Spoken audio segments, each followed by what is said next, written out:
Enjeu stratégique et politique, la conquête spatiale a fait l'objet d'une compétition acharnée entre Américains et Soviétiques pendant la guerre froide. En 1957, les Soviétiques sont les premiers à placer le satellite Sputnik en orbite autour de la Terre.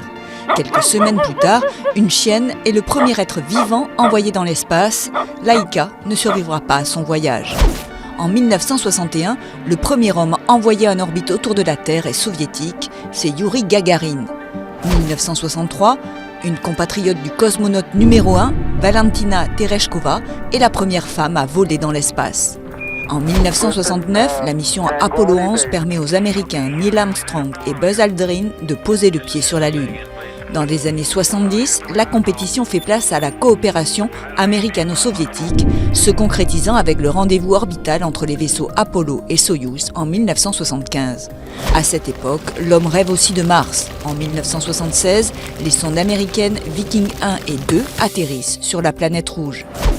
L'année suivante, en 1977, les sondes américaines Voyager 1 et Voyager 2 partent étudier les confins du système solaire. En 1981, la navette américaine Columbia ouvre l'ère du véhicule spatial réutilisable, marqué par les accidents de Challenger en 1986 et de Columbia en 2003. Le télescope spatial Hubble est lancé en 1990.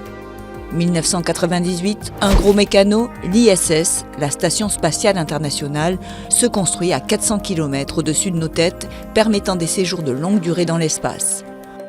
En 2001, l'espace n'est plus réservé à la défense ou à la science. Le premier touriste spatial, l'Américain Dennis Tito, séjourne dans l'ISS.